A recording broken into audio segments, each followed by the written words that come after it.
Hello friends, welcome to my channel excellent coaching. Chapter 6 शुरू करेंगे हम, जिसका नाम है sports psychology. Sports psychology refers to the scientific study of human behaviour and experience in sport. Sports psychology में हम क्या पढ़ते हैं, क्योंकि ये साइकोलॉजी है तो ह्यूमन बिहेवियर तो हम देखते ही हैं इसमें, साथ साथ स्पोर्ट्स में किस तरह का एक्सपीरियंस होता है एक ह्यूमन को और वो उसके अकॉर्डिंगली कैसे बिहेव करता है, ये दो चीज़ें आ जाती है। तो स्पोर्ट एक फोकस में रहता है। स्पोर्ट्स साइकोलॉजी के दो सब यूनिट्स हैं। पहला ये है, it includes the researcher who study sportsman and their behaviour and the sports psychologist who use the knowledge base of researchers to make psychological intervention in improving performance of sports person। तो अब यहाँ पे दो चीजें आ जाती हैं। एक तो वो होता है, एक रिसर्चर होता है, स्पोर्ट्स साइकोलॉजिस्ट होता है जो रिसर्चर होता है। क्या रिसर्च करता है? स्पोर्ट्समैन को, स्पोर्ट्स पर्सन के ऊपर रिसर्च करता है और उनके बिहेवियर के ऊपर रिसर्च करता है। दूसरा यूनिट होता है जिसको हम बोलते हैं स्पोर्ट्स साइकोलॉजिस्ट, जो उस नॉलेज को यूज करता है जो रिसर्चर ने रिसर्च करके गेन करी है, उस नॉलेज को यूज करके जो स्पोर्ट्समैन होते हैं, स्पोर्ट्स पर्सन होते हैं, उनकी जो परफॉर्मेंस है उनको इम्प्रूव करता है थ्रू इंटरवेंशंस। तो ये दो चीज़ें आ जाती हैं स्पोर्ट्स साइकोलॉजिस्ट में, स्पोर्ट्स साइकोलॉजी में। सो स्पोर्ट्स साइकोलॉजी की या स्पोर्ट्स साइकोलॉजी का नीड क्या है? What is the need for a sports psychologist? Coaches and trainer focus almost exclusively on the left brain activities, including game plan, strategy, technique, speed, agility, etc. Right brain activities include balance, emotion, music, visualization, all of which can enhance performance। अब आप कहोगे coach और trainers जब होते हैं sports person की performance को improve करने के लिए, तो हमें साइकोलॉजिस्ट की ज़रूरत क्या है? तो वहाँ पे ये बता रहे हैं कि जो कोचेज और ट्रेनर होते हैं ना, वो लेफ्ट ब्रेन की एक्टिविटीज़ को ज़्यादा फोकस करते हैं। लेफ्ट ब्रेन की एक्टिविटीज़ जैसे कि गेम प्लान बनाना, स्ट्रैटेजीज बनाना, टेक्निक्स यूज़ करना गेम में, स्पीड, एजिलिटी, इन सब चीज़ों पे। लेकिन इसके साथ साथ हमें वो चीज़ें भी चाहिए होती हैं जो हमारा राइट ब्रेन कंट्रोल करता है, जैसे कि बैलेंस, इमोशन, म्यूजिक, विजुअलाइजेशन। इन सब चीज़ों से हमारी परफॉर्मेंस बहुत और ज़्यादा बेटर हो सकती है। तो स्पोर्ट्स साइकोलॉजिस्ट का रोल यहाँ पे आ जाता है कि वो इंडिविजुअल लेवल पे डेवलप कर पाए उन चीज़ों को जो राइट ब्रेन के अंडर आती हैं एक्टिविटीज़। ग्रुप लेवल पे भी होते हैं sports psychologist. At the group level psychologist examines various psychological factors operating at a group level. तो ग्रुप लेवल पे भी हो सकते हैं स्पोर्ट्स साइकोलॉजिस्ट, इंडिविजुअल लेवल पे भी हो सकते हैं। अब इसमें आते हैं साइकोलॉजिकल इंटरवेंशन। ये क्या करते हैं, कौन सी स्ट्रैटेजीज ये साइकोलॉजिस्ट यूज करते हैं, या कौन से इंटरवेंशंस करते हैं जिससे इनकी परफॉर्मेंस इंक्रीज कर सकते हैं, स्पोर्ट्स पर्सन की परफॉर्मेंस इंक्रीज कर सकते हैं, एनहांस कर सकते हैं। तो पहले यहाँ पे ये जो साइकोलॉजिकल इंटरवेंशन की बात कर रहे हैं, वो ऐसी इंटरवेंशंस हैं जो सारे ऑलमोस्ट हर गेम में, गेम के लिए कॉमन है। मतलब आप उस इंटरवेंशन को किसी भी गेम में आप यूज़ कर सकते हो। तो नंबर 1 इज़ अराउजल। अराउजल का मतलब होता है कि आप कितने अलर्ट हो किसी चीज़ को लेकर। ये हमने यर्किस डॉटसन लॉ एक बार डिस्कस किया था पहले भी, जो ये बोलता है कि हमें किसी भी परफॉर्मेंस को बेस्ट लेवल तक पहुंचाने के लिए, ऑप्टिमम लेवल तक ले जाने के लिए ऑप्टिमम अमाउंट ऑफ अराउजल भी होना चाहिए।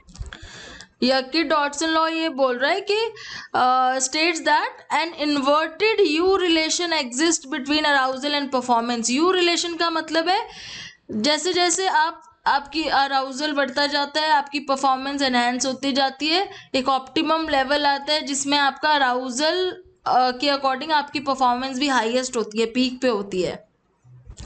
लेकिन अगर आप उससे भी ज़्यादा अराउज होने लग जाओ तो आपकी परफॉर्मेंस डाउन चली जाती है। तो ये आपका साइड दिखा रहा है अराउजल का, और ये साइड आ रही है परफॉर्मेंस की। तो एक ऑप्टिमम लेवल ऑफ अराउजल चाहिए बेस्ट परफॉर्मेंस के लिए। अगर उससे ज़्यादा अराउज हो जाओगे तो परफॉर्मेंस भी डाउन चली जाएगी। कहने का मतलब ये है, फॉर एग्जांपल कि आपको टेंशन है, आपका एग्जाम है, तो आप पढ़ते हो, आप बहुत पढ़ते हो, मेहनत करते हो, ठीक है, ऑप्टिमम लेवल ऑफ अराउजल चाहिए अच्छे नंबर लाने के लिए। लेकिन अगर आप बहुत ज़्यादा टेंस हो जाओ, उसको लेके एंशियस हो जाओ बहुत ज़्यादा, तो क्या होगा, आपका करी कराई मेहनत खराब हो जाएगी, आपकी परफॉर्मेंस डाउन चली जाएगी। तो यर्किस डॉटसन लॉ बोलते हैं कि यू शेप का रिलेशन है परफॉर्मेंस और अराउजल में। एंड ओवर अराउज्ड और under aroused individual can't perform. तो वही अभी हमने देखा कि या तो अंडर अराउज है, अगर कोई इतना ही अराउज हुआ है तो वो भी अच्छा परफॉर्म नहीं कर सकता, अगर ओवर अराउज हो गया वो भी नहीं कर सकता। Oxendine has verified this law in case of many sports. Sports coaches aren't adept at explaining what the optimal level of arousal is. An over-aroused sports person has lower concentration and interior focus. Over arousal can also lead to anger and aggression. तो ज़्यादा अगर कोई arouse हो जाए या ज़्यादा tensed हो जाए किसी चीज़ के लिए तो वो कॉन्सेंट्रेट उस पर नहीं कर पाता है, फोकस नहीं कर पाता है, एग्रेसिव हो जाता है, गुस्सा होने लग जाता है, तो वो अपनी परफॉर्मेंस पे ध्यान नहीं दे पाता है। तो हाउ विल यू इंश्योर कि ऑप्टिमम लेवल ऑफ अराउजल क्या होता है? तो इसमें आगे देखते हैं क्या कह रहे हैं ये। Oxendine observed that the amount of arousal necessary for optimal arousal is dependent on the nature of the skill involved। मतलब आप कौन सी गेम खेल रहे हो, कौन सा स्पोर्ट्स खेल रहे हो, उस पर डिपेंड करता है कि आपका लेवल ऑफ अराउजल कौन सा होगा जिसको हम ऑप्टिमम मानेंगे। ऑप्टिमम मतलब ना ज़्यादा ना कम। Games which need complex skill मतलब जिसमें कैलकुलेशन ज़्यादा चाहिए होती है, they need a lower level of arousal. उनका अराउजल लेवल थोड़ा कम होना चाहिए because arousal interfere with cognitive activities.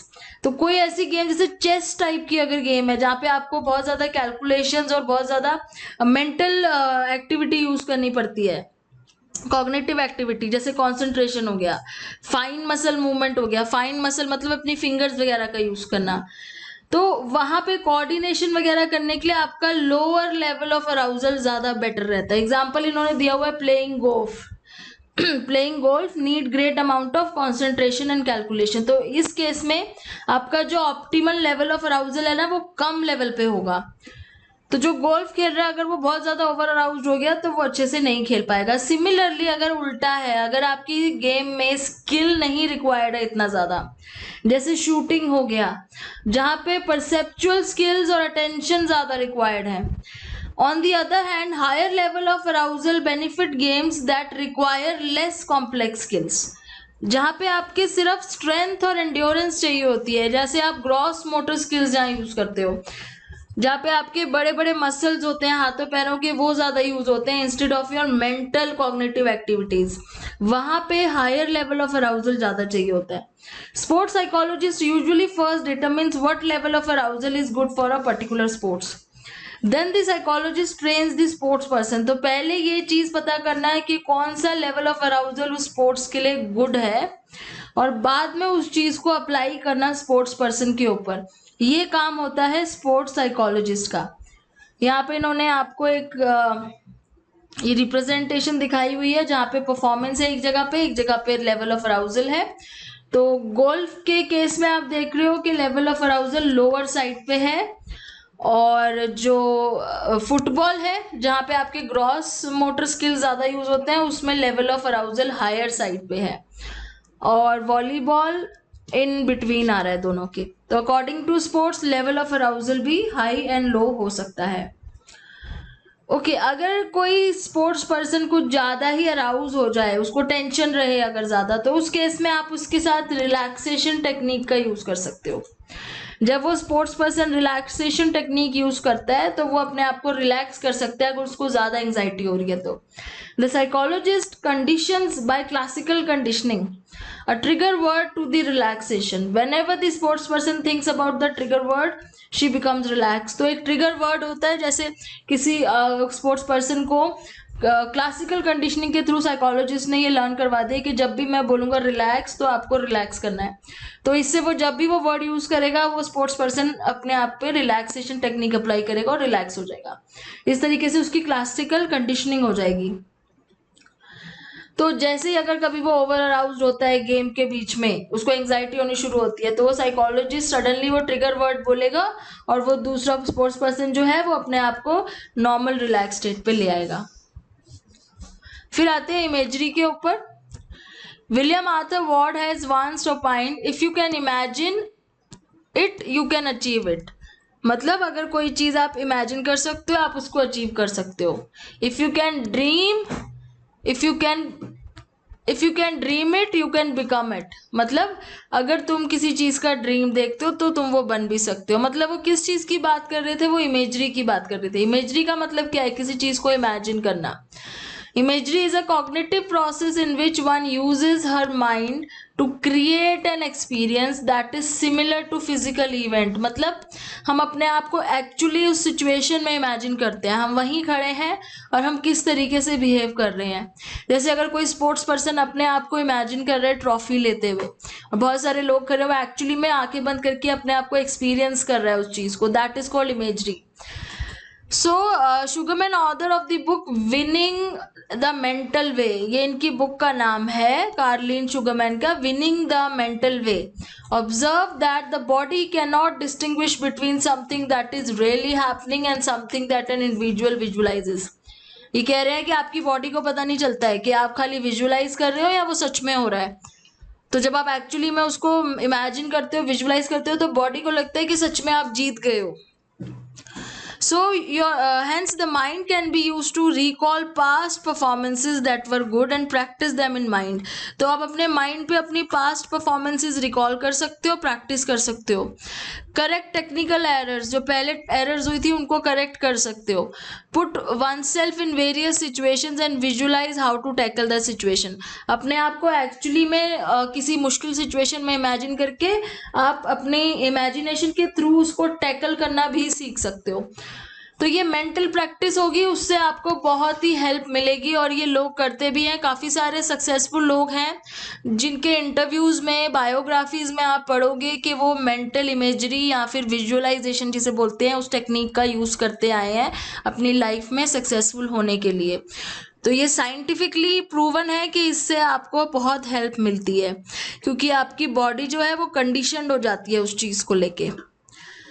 So the sports psychologist teaches the sports person how to use all her senses in imagery। तो कैसे वो अपने imagery के लिए सेंसेस को यूज करेगा, वो सब चीज़ें स्पोर्ट्स साइकोलॉजिस्ट स्पोर्ट्स पर्सन को गाइड करता है। जिसमें वो एक्सटर्नल इमेजरी का यूज़ करता है, जब वो अपने पास्ट इवेंट्स की वीडियोस दिखाता है उसको। कई बार होता है ना, हम भूल जाते हैं चीज़ें, तो वीडियो देख के याद आ जाता है। फिर जहाँ पे स्पोर्ट्स पर्सन को बोला जाएगा कि आप अपने आप देखो कि आपने कहाँ गलती करी थी, और गलती आपको पता लग गई, अब आंखें बंद करके विजुअलाइज करो कि आप उस गलती को ठीक कर रहे हो। तो इस तरीके से वो एक्सटर्नल इमेजरी के थ्रू इंटरनल इमेजरी का यूज़ किया जाता है, क्योंकि हम भूल जाते हैं, तो इसलिए कई बार हमें वीडियो देख के याद आता है कि हमने वहाँ गलती की थी, और उसके बाद हम आंखें बंद करके उसको इमेजिन कर सकते हैं कि हमने उसे ठीक कर दिया है। नेक्स्ट आता है द 4C। द 4C में कौन से सी आ गए? Concentration, confidence, control and commitment, जो एक स्पोर्ट्स पर्सन के लिए बहुत इंपॉर्टेंट है। Concentration, confidence, control and commitment. तो ये 4 ऐसी मेंटल एक्टिविटीज हैं जो परफॉर्मेंस के लिए बहुत ज़रूरी है स्पोर्ट्स में। कॉन्सेंट्रेशन क्या है? फोकस कर पाना। हम सबको पता है अगर स्पोर्ट्स पर्सन डिस्ट्रैक्टेड होते हैं तो उनकी परफॉर्मेंस कितनी ख़राब हो जाती है। तो स्पोर्ट्स पर्सन को साइकोलॉजिस्ट ट्रेन करते हैं अपनी कॉन्सेंट्रेशन को इम्प्रूव करने के लिए, जिसमें सस्टेन्ड कॉन्सेंट्रेशन का कॉन्सेप्ट आ जाता है। सस्टेन्ड का मतलब किसी एक चीज़ पे अपनी कॉन्सेंट्रेशन को बनाए रखना, जैसे साइकिलिंग, टेनिस, स्क्वैश, इस तरह की चीज़ें हो गई। Other require short burst of concentration, cricket, shooting, golf हो गया, जिसमें हमें बीच बीच में कॉन्सेंट्रेशन मेंटेन करनी पड़ती है, कंटिन्यूसली नहीं होता है, बट बीच बीच में ब्रेक भी होती है। While still other games like sprinting and skiing requires intense concentration. तो कुछ गेम्स में बहुत इंटेंस भी चाहिए होती है कॉन्सेंट्रेशन। साइकोलॉजिस्ट क्या करता है? He identifies what kind of concentration is needed. तो साइकोलॉजिस्ट को ये पता होना चाहिए, स्पोर्ट्स साइकोलॉजिस्ट को, कि उसके गेम के अकॉर्डिंग कौन सी वाली कॉन्सेंट्रेशन रिक्वायर्ड है, लॉन्गर वाली मतलब इंटेंस वाली, सस्टेन्ड वाली, या फिर बीच में जो ब्रेक देके होती है। Then she identifies common distraction. अब डिस्ट्रैक्शंस क्या हो सकती है? जैसे एंग्जाइटी डिस्ट्रैक्शन हो सकती है, मिस्टेक्स डिस्ट्रैक्शन हो सकती है, नेगेटिव थॉट्स हो सकते हैं, फटीग हो सकता है, और वेदर भी हो सकता है। तो इन चीज़ों के होते हुए भी कैसे कॉन्सेंट्रेशन मेंटेन रखनी है, ये ट्रेनिंग दी जाती है स्पोर्ट्स पर्सन को। कई बार हमने देखा है कि वेदर कितना चेंज होता रहता है जब क्रिकेट खेलते हैं लोग, तो उसमें वो कैसे उस वेदर में भी अपने आप को मेंटेन रखते हैं, अपनी परफॉर्मेंस को, ये सारी चीज़ें स्पोर्ट्स साइकोलॉजिस्ट के थ्रू ट्रेनिंग लेते हैं। कॉन्फिडेंस क्या है? It is the result of a comparison that a sports person makes between her ability and goal. तो कॉन्फिडेंस का मतलब है कि अगर स्पोर्ट्स पर्सन ये बोल पा रहा है कि मेरे अंदर इतनी एबिलिटी है कि मैं गोल अचीव कर लूंगा, दोनों चीजों को कंपेयर कर रहा है, तो वो हो गया कॉन्फिडेंस। और ओवर कॉन्फिडेंट भी नहीं होना चाहिए, सेल्फ कॉन्फिडेंस होना जरूरी है अपने गोल को अचीव करना। बट ओवर कॉन्फिडेंस से क्या होता है? ना तो अंडर कॉन्फिडेंस होना चाहिए ना ओवर होना चाहिए। दोनों ही केस में वो एक्स्ट्रा एफर्ट नहीं लगाते हैं अपने गोल को विन करने के लिए। तो ये जो सेल्फ कॉन्फिडेंस है जिसका एक ऑप्टिमम लेवल होना चाहिए, ये भी स्पोर्ट्स साइकोलॉजिस्ट में ट्रेनिंग से इनकलकेट किया जाता है। To improve self confidence the sports psychologist often use mental imagery to help the sports person visualise previous good performances. तो मेंटल इमेजरी का यहाँ पे भी यूज होता है। Then comes control.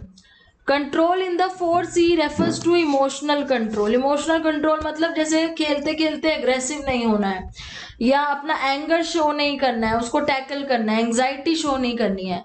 क्योंकि अगर आप एंग्री हो जाते हो तो आप अपना फोकस लूज कर जाते हो, कंसंट्रेशन आपकी शिफ्ट हो जाती है एंगर के ऊपर, तो आपकी परफॉर्मेंस डिटीरियोरेट हो जाती है और फिर आपका कॉन्फिडेंस भी लूज होना शुरू हो जाता है। तो ये एंगर शुरू होते ही सारी चीजें डाउन जाना शुरू हो जाती हैं। इसलिए इमोशन को कंट्रोल करना बहुत जरूरी है। अब एंग्जाइटी फिजिकल भी हो सकती है, जैसे स्वेटिंग हो रही है, नॉजिया हो रहा है। मेंटल भी हो सकती है, जैसे नेगेटिव थॉट्स आ रहे हैं। एंग्जाइटी को कैसे कंट्रोल किया जा सकता है? रिलैक्सेशन टेक्निक से कंट्रोल किया जा सकता है, या फिर सेल्फ इंस्ट्रक्शनल थेरेपी, जिसमें जो स्पोर्ट्स पर्सन होते हैं वो अपने आप को खुद वो करते हैं, अपने एंगर को कंट्रोल कर, अपने आप को इंस्ट्रक्शंस देके अपने एंगर को कंट्रोल करते हैं, जो कि स्पोर्ट्स साइकोलॉजिस्ट से वो ट्रेनिंग लेते हैं एंगर मैनेजमेंट की। Then comes commitment. Commitment refers to how focused and motivated sports person is towards her ultimate goal. तो कैसे वो अपनी गोल की तरफ कमिटेड है, तो वो देखना बहुत इंपॉर्टेंट है कि वो अपने गोल की तरफ पूरा कमिटेड हो। अपना मोरल जो है और अपनी कमिटमेंट जो है उसको हमेशा हाई रखना is a challenge. To enhance and sustain the sportsman commitment level, psychologists usually use goal setting techniques. तो गोल सेटिंग टेक्निक मतलब उनको बोला जाता है कि आप अपने गोल सेट करो और उनको पूरा करो, इससे आप कमिटेड रहोगे अपने गोल की तरफ। अगर आप गोल ही आपका कोई नहीं होगा, फोकस ही नहीं होगा, कोई टारगेट ही नहीं होगा, तो आप कमिट कैसे करोगे उससे? तो गोल की तरफ कमिटेड होना बहुत ज़रूरी है। नेक्स्ट आता है मोटिवेशन। मोटिवेशन क्या होता है हम सबको पता है, कोई भी गोल अचीव करने के लिए मोटिवेशन चाहिए होता है, चाहे वो स्पोर्ट्स का गोल ही हो। तो स्पोर्ट्स साइकोलॉजिस्ट को किस तरीके से मोटिवेट करना है, उसके लिए इसको स्पोर्ट्स साइकोलॉजिस्ट को nature of motivation of athletes को के बारे में पता होना चाहिए, जैसे कि किस तरह की मोटिवेशन उन पे काम करेगी। According to achievement goal theory of Dweck, there are broadly two orientations of individual playing a game. One is mastery orientation, second is ego orientation. तो ड्वेक कह रहे हैं कि जो लोग स्पोर्ट्स खेलते हैं उनके दो टाइप की ओरिएंटेशन होती है। एक होती है मास्टरी। मास्टरी मतलब अपने ऊपर फोकस करना, कैसे हम अपने ही गेम में एक्सपर्ट हो, अपने पोटेंशियल को हाईएस्ट लेवल तक लेके जाएं। और दूसरा होता है ईगो ओरिएंटेशन। तो in mastery orientation focus is on personal, मतलब उस पर्सन के ऊपर फोकस होता है जो बहुत एफर्ट लगाता है अपने फुल पोटेंशियल को रियलाइज करने के लिए। और ये अंदर से मोटिवेटेड होते हैं क्योंकि उनको होता है कि हमें अपनी गेम में बेस्ट बनना है। वो दूसरों से compete नहीं करते, वो अपने आप से compete करते हैं, वो अपनी लास्ट परफॉर्मेंस से बेटर करने की कोशिश करते हैं। ईगो ओरिएंटेशन क्या होता है? On the other hand, ego orientation मतलब दूसरों से compete करना, कि मुझे दूसरों से बेटर परफॉर्म करना है। implies that athlete seeks to perform better than others. तो दूसरों से अगर कोई कंपेयर कर रहा है, अपनी ईगो बीच में ला रहा है, दूसरे से कंपेयर कर रहा है, वो ईगो ओरिएंटेशन हो गई। In the ego approach style there is a competitive orientation. तो उसमें कॉम्पिटिशन किससे हो जाता है? दूसरों से हो जाता है। ईगो अवॉइडेंस स्टाइल क्या होता है? There is a fear of failure. One fears that she may be negatively evaluated by the audience if she doesn't perform up to the mark and motivates her to perform. अब ego के अंदर दो चीजें आ गई, या तो आप ego approach style है आपकी कि आपको दूसरों से बेटर करना है, या ईगो अवॉइडेंस स्टाइल है कि आपको फेल नहीं होना है, आपको अपनी इंसल्ट नहीं होने देनी है, इसलिए आपको बेटर परफॉर्म करना है। तो यहाँ पे ये दूसरों को ध्यान में रखते हुए अपने आप को मोटिवेट करते हैं ईगो ओरिएंटेशन में। तो basis of achievement goal theory क्या है? इंडिविजुअल स्पोर्ट्स पर मोटिवेटेड बिहेवियर से ईगो अप्रोच है। सबसे पहले है ईगो अप्रोच, यहाँ से शुरू करेंगे, और दूसरी है ईगो अवॉइडेंस। ये दोनों ईगो में आती है। तो ये होगी ईगो ओरिएंटेशन। मास्टरी ओरिएंटेशन, दो टाइप की ओरिएंटेशन है जो बताई है। तो ड्वेक कह रहे हैं कि अचीवमेंट गोल ओरिएंटेशन में दो टाइप की होती है। मास्टरी, जिसमें वो अपने आप से बेटर करने की कोशिश करते हैं, अपने आप से कंपटीशन करते हैं। ईगो हो गई जिसमें वो दूसरों से कंपटीशन करते हैं। दूसरों से कंपटीशन में भी एक ईगो अप्रोच होती है जिसमें वो ये देखते हैं कि हम दूसरों से बेटर करेंगे। और ईगो अवॉइडेंस हो गई जिसमें वो फेल होने से डरते हैं, इसलिए वो बेटर करना चाहते हैं। उसके बाद ये individual differences of sports person, हर किसी में अलग अलग होती है ये चीज। किसी में मास्टरी मोटिवेशन मिलेगी आपको, किसी में ईगो ओरिएंटेशन मिलेगी। ऐसे ही यहाँ पे पेरेंट्स, टीचर्स, कोचेस और फैन सपोर्ट, ये सारे लोग हैं जिनकी तरफ स्पोर्ट्स पर्सन का ध्यान होता है हमेशा। जब भी वो अपने आप को बेटर बनाता है तो वो इन लोगों की तरफ सोचता है कि मेरे को इनके सामने प्रूफ करके दिखाना है, अपने पेरेंट्स की तरफ, टीचर्स की तरफ, कोचेस की तरफ, फैंस की तरफ। तो ये दोनों चीजें मिलके मोटिवेटेड बिहेवियर क्रिएट करती हैं। अगर ये लोग ना हो, मान लो फैंस ही नहीं है अगर, तो वो स्पोर्ट्स पर्सन किसको दिखाएगा परफॉर्म करके? या कोच नहीं है तो वो किसके सामने अपने आप को प्रूफ करेगा?